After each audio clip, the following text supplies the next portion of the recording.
Bill, Trent Horn is a Catholic philosopher and apologist who defended you and the Kalam against the Skydive Phil videos, to which you also responded, by the way. Trent has a podcast called Council of Trent. And in it, he says that your and James Sinclair's work on the Kalam and the Blackwell Companion to Natural Theology is one of the best ever. However, he does offer what he thinks strengthens the Kalam in a recent video, and he also cites Andrew Loke's work on the Kalam. Yes. So, Bill, before we watch these video segments, let me ask, did any of these suggestions of Trent Horn catch you by surprise? Not really, Kevin. These are fairly familiar objections in the literature, and I have responded to them.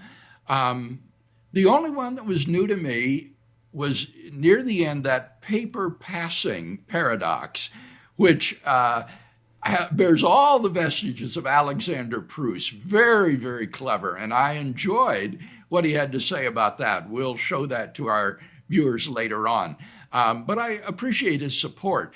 My only correction would be that he continues to perpetrate this baffling misunderstanding that I'm arguing that the existence of an actually infinite number of things is logically contradictory, which is not what I'm arguing. I'm arguing that it's metaphysically impossible, but not that there is some sort of a strict logical contradiction in the notion of an actually infinite number of things. We're going to skip some of the introductory remarks in the video, but Trent does mention that the view of time you often refer to, he called it presentism, is not as popular as other current views of time and is therefore a potential weakness in the Kalam. Any thoughts on that? Well, in fact, philosophers are fairly evenly divided, Kevin, on the nature of time. The question is whether time is tensed or tenseless. And the key factor here would be whether you believe that temporal becoming is an objective feature of reality or merely a subjective illusion of human consciousness. And I hold to the view that temporal becoming is real and objective. And as I say, philosophers are pretty much evenly divided on this. When I was doing my work on God and time, it occurred to me that for every person who holds to the tenseless theory of time, I could think of at least two philosophers or physicists who hold to the tensed theory of time and are of comparable stature in the scholarly community. So by no means is the presupposition or assumption of a tensed view of time, I think, a weakness. Fortunately, the view that I defend is admitted by everybody in the debate to be the common sense view of time, that temporal becoming is real and not just illusory. In any case, I think that the tensed view of time is true. And so I have written 2 volumes in defense of this view of time, the tensed view of time, a critical examination, and the tenseless theory of time, a critical examination. So anyone who wants to criticize the Kalam Cosmological Argument on the basis of its philosophy of time has got to interact with those 2 volumes, or his critique will be superficial. Let's go then to the first clip. Here, Trent has introduced your use of Hilbert's Hotel as an illustration, but talks about other thought experiments that you use, and then he begins to make his case for revisions. Let's check out clip number 1.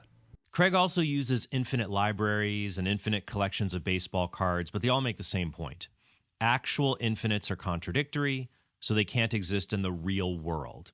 One problem, though, is that even if these arguments work, they only show an actual infinite number of objects, like a collection of hotel rooms, can't exist at the same time. Not that actual infinites can't exist at all. For example, imagine a Hilbert room, that the room has always existed, and at the start of every minute, a small iron pellet pops into existence and vanishes 1 second later. By the present moment, this room would have held an actually infinite number of pellets. Each pellet would correspond to a negative number in the past. But nothing seems absurd about the Hilbert room because the pellets never existed together at the same time. Past events aren't like rooms at Hilbert's hotel that all stick around to contradict each other. They seem more like appearing and disappearing iron pellets in a Hilbert room that don't cause any contradictions because they're never together at the same time. So even if Hilbert's hotel can't exist, that doesn't prove an infinite past can't exist, because an infinite past is not an actual infinite collection of objects at a certain moment of time, like a hotel. Bill, let's just get right to it. Comment on what he says. There's nothing about the simultaneous existence of the objects that is necessary for the absurdities. All that is necessary is that the objects are definite and discrete and can be counted, and so add up to an actually infinite collection. And whether they exist simultaneously or not is as irrelevant as the color of the hotel or whether it's built out of bricks or concrete and mortar. There is an actually infinite number of iron pellets that have been produced in his thought experiment. And we can do the same sort of thought experiments with them that we do with the hotel. If we consider all of the odd-numbered pellets, for example, there are just as many odd-numbered pellets as there are in the whole collection of odd plus even-numbered pellets. So it doesn't matter that they don't all exist simultaneously. In any case, what you can say is that suppose the pellets don't disappear. Suppose the pellets just pile up outside the hotel. By now, how many pellets will be out there? Well, there will be an actually infinite number of coexisting pellets. So this objection, I think, is not a serious objection to the impossibility of an actually infinite number of past events. Here's clip number 2, where Trent introduces the so-called symmetry objection. Let's go to that. Another problem with Craig's argument is the symmetry objection. Basically, if a beginningless past can't exist because it contains an actually infinite number of past events, then an endless future can't exist either because it also contains an actually infinite number of future events. This objection has been made by philosophers like Wes Morrison and Alex Malpass. They show there is a symmetry between the arguments for a finite past and the arguments for a finite future. Even if you can prove the past must have a beginning, that same argument could be used to show the future must have an end, which isn't good for Christians who believe that heaven will be an endless existence with God. Craig's standard reply is that an endless future only has a potentially infinite number of events, while a beginningless past has an actual infinite number of past events. The past will always have had an infinite number of past days, but the future approaches infinity as a limit and never reaches it. But Malpass has pointed out that Craig makes a mistake here in tenses. In an endless future, there will never be a day number infinity. That's true. But the total number of days going forever forward on a timeline is the same as the total number of days going forever backward on a timeline, infinite. This is true even if there is no single moment in the future when someone notices an infinite number of days has elapsed. So Craig's argument faces a calamity. First, a beginningless past may not be an impossible actual infinite, because past events don't all exist together at the same time. A beginningless past is infinite, but it's not an actual infinite collection of things. Second, any argument to show the past must have a beginning, because if it didn't, it would be an impossible actual infinite, could be used to show the future must have an end, so that it's not an actual infinite either. So how do we escape these objections? I believe that Craig was on the right track in arguing that the past cannot be infinite or beginningless because this leads to contradictions. Where he errs is that it is not the infinite past itself that is the contradiction or the thing that can't exist. An infinite past is not impossible in the same way an infinite hotel is impossible. Instead, an infinite past is impossible because it allows things like infinite hotels to exist that are impossible. The difference is subtle but important. The symmetry objection, Bill. I'm trying to understand several things here, how a timeline fits in the objection and this subtle distinction that he's trying to make. Yeah. Notice that he says that Malpass and Morriston show there is a symmetry between past and future. That's not true. That is exactly what they do not do.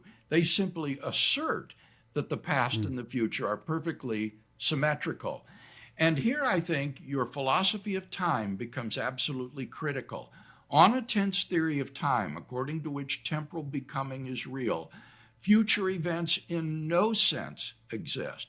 There are no events later than the present. The only events that actually exist are those that events transpired up until the present moment. So that if the past is beginningless, there will have occurred an actually infinite number of events prior to the present. But if the future is endless, then the series of events will simply be potentially infinite. It will just keep growing and growing and growing.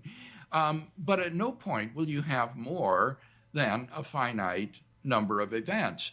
Now, Malpass and Morriston say that there will be an actually infinite number of events. And that's, again, simply not true. There will never be an actually infinite number of events. The series of events will always be finite and always increasing.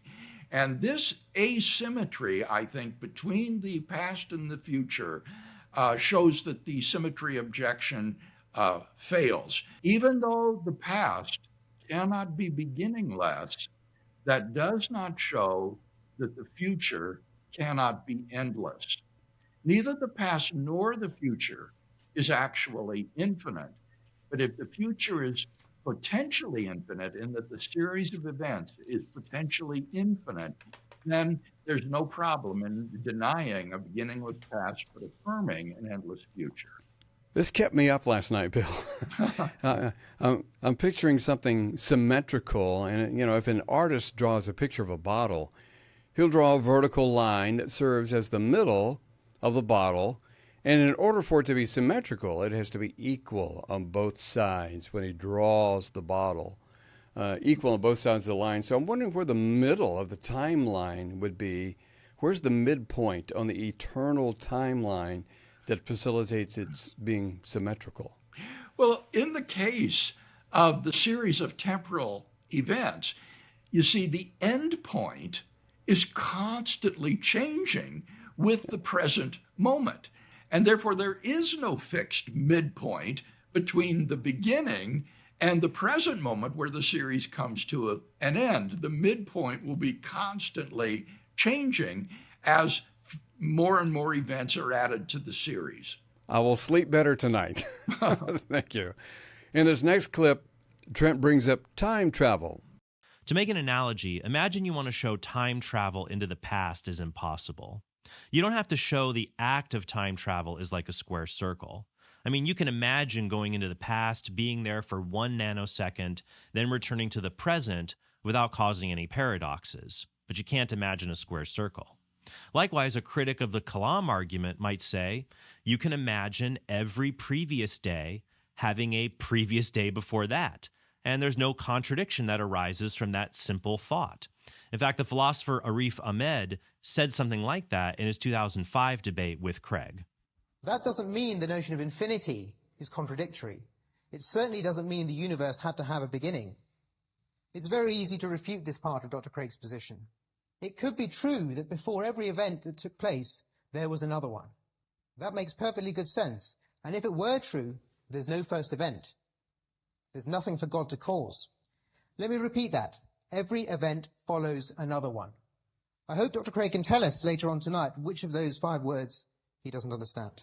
But something can be impossible, even if it seems possible at first. Time travel movies make it seem like you could go into the past and remain on the same timeline and return to the present. But if you stop to think about it, this can't happen. If you could be in the past for a nanosecond, could you be there for 1 second? How about 60 seconds? If you can displace the air in the past, could you displace other molecules? Could a gun that you brought displace air and then human tissue when you use it to kill your grandfather? If you could travel into the past and remain on the same timeline, what would stop you from doing something impossible, like killing your grandfather before he met your grandmother? If you did that, you would never be born, and then you would never go back in time to kill your grandfather, thus causing the famous grandfather paradox. That's why some philosophers say the best way to avoid these kinds of paradoxes is just to say that time travel into the past is impossible. We can make a similar move to strengthen the Kalam argument. An infinite past is impossible not because the infinite past itself is impossible, but because an infinite past would allow impossible things to happen.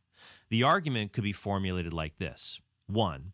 If the past were infinite, then contradictions would be possible. 2. Contradictions are not possible. 3. Therefore, the past is not infinite. The grandfather paradox, Bill. There's been a version of that in almost every popular time travel movie. Yeah, unfortunately, we're back here to square circles and contradictions, which is not the Kalam cosmological argument. Now, I agree with Trent that the paradoxes of time travel do make huge problems for the metaphysical possibility of time travel. But time travel is metaphysically impossible for a much more fundamental reason, and that is once again related to the objectivity of temporal becoming and the tensed view of time. Namely, when the time traveler suddenly appears in the present, ask yourself, where did he come from? Future events do not exist. There is no time machine from which the time traveler could have pulled the levers and entered our present moment. At the time that the time traveler appears in the present, he and the future time machine are nothing. They are unreal. And therefore, time travel on a tense theory of time would involve something coming into being from nothing. And therefore, I think time travel is metaphysically impossible because of the tense theory of time. And as I say, the Kalam cosmological argument, as I defend it, is predicated upon such a tense theory of time. And we've seen how that ruins the asymmetry objection as well. Next, Trent brings up the effects of an infinite past versus the past events themselves. Clip number 4. In order to bring out the impossible effects of an infinite past, the philosopher Andrew Locke asks us to imagine a Hilbert's hotel that is built at the rate of one room every year, and that each room is equipped with a device that creates an immortal guest who then checks into the hotel. Oh, and if you think the whole Hilbert's hotel thing is silly, it doesn't say anything about whether the past can be infinite, we can change the example to make it more realistic and boring. You could do something like imagining an indestructible iron pellet pops into existence once every 10 to the 500 years. That's a 1 followed by 500 zeros.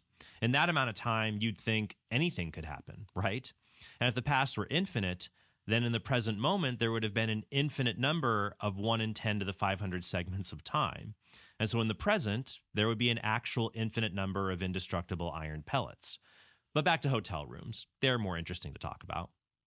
Under this view, the objection that past events don't exist at the same time evaporates. We can point out that it's possible for the effects of all these past events to exist at the same time in the present, even though the past events themselves never existed together in this way. By focusing on the effects of an infinite past, this answers the objection that an infinite past is not an actual infinite collection. The past itself may not be, but it can result in an actual infinite collection, just as time travel can result in things like the grandfather paradox. To prevent both paradoxes, it's best to conclude that the past cannot be infinite, and you can't travel to the past from the present. Locke's modified version of Hilbert's Hotel preserves the essence of Craig's claims about the impossibility of an infinite past, but it escapes common objections to it by focusing on the impossible effects of the past rather than the past itself being impossible. We're getting to the crux of his podcast here, Bill. That is the effects versus the events. Yes. In fact, Thomas Aquinas gave a very similar illustration to Trent's illustration of the iron pellets piling up. Thomas Aquinas talked about a blacksmith working from eternity past, and he periodically breaks his hammers as he's pounding in his blacksmith shop.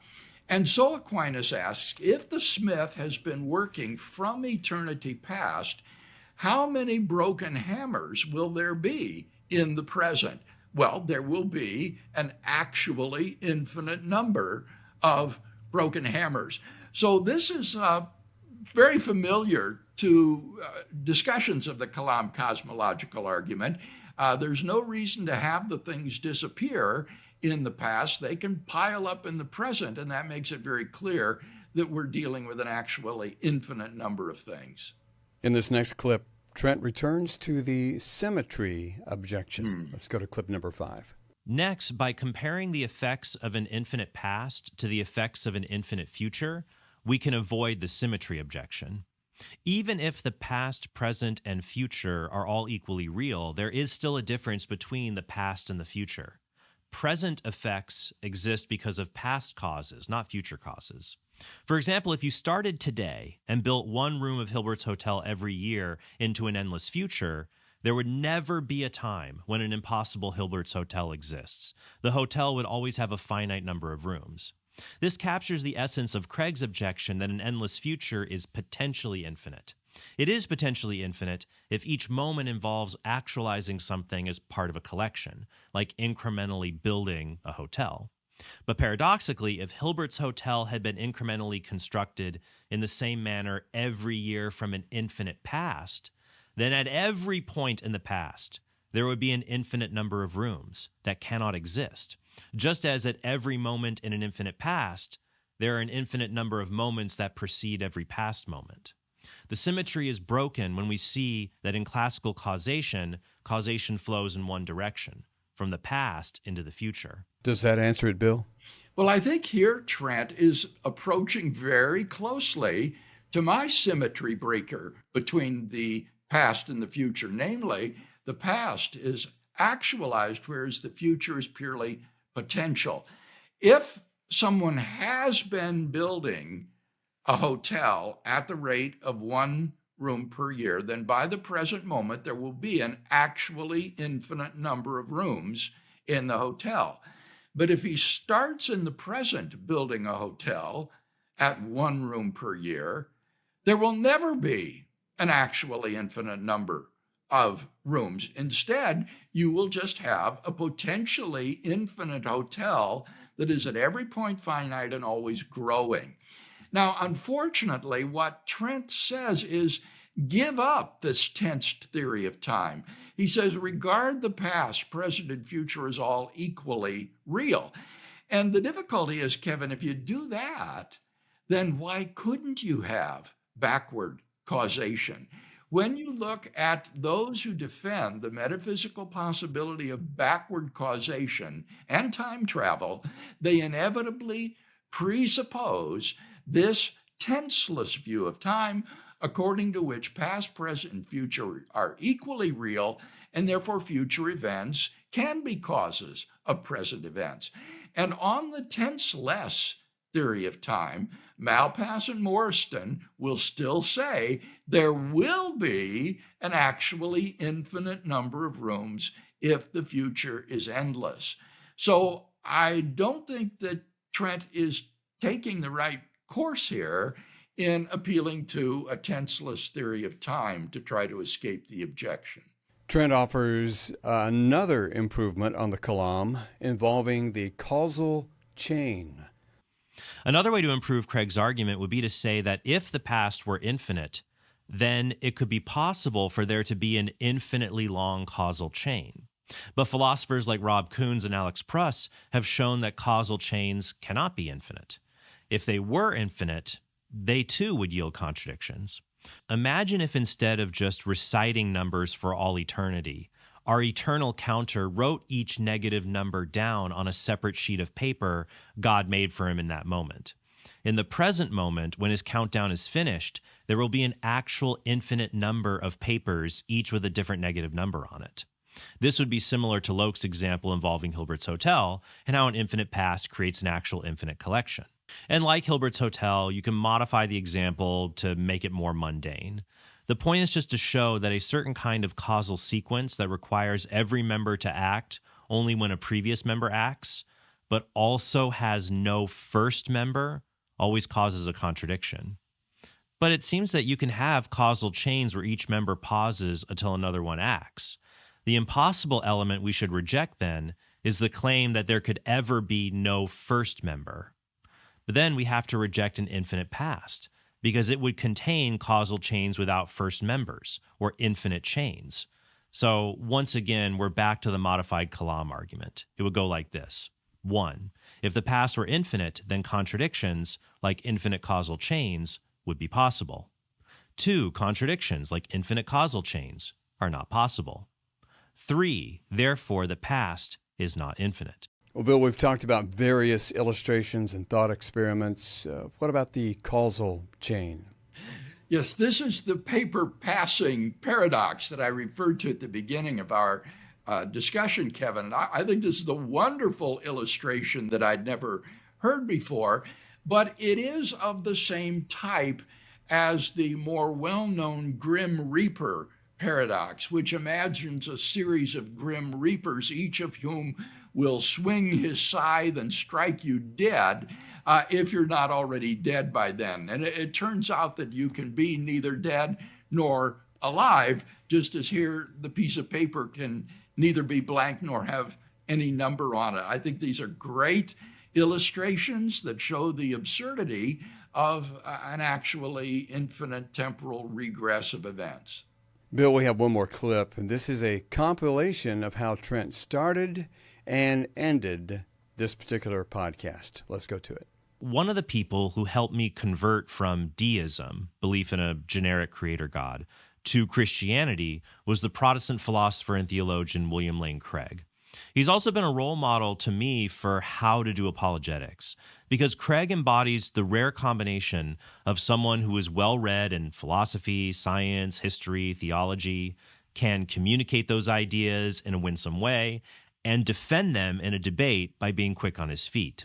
I do want to thank William Lane Craig for all the work that he has done in this area, how he's modeled to present this argument with those who disagree with him, and personally, all the work that he has done for me to lead me to faith in Christ and model for me how to be a good Christian apologist. Quite a compliment there, Bill. And in conclusion, will you sum up these revisions that Trent has offered? Yes, what Trent says is that we should focus on the way in which an infinite regress of past events would imply the possibility of a simultaneously existing, actually infinite number of things today. He also wants to say that the past and the future are in some way asymmetrical, so that the impossibility of a beginningless past does not imply the impossibility of an endless future.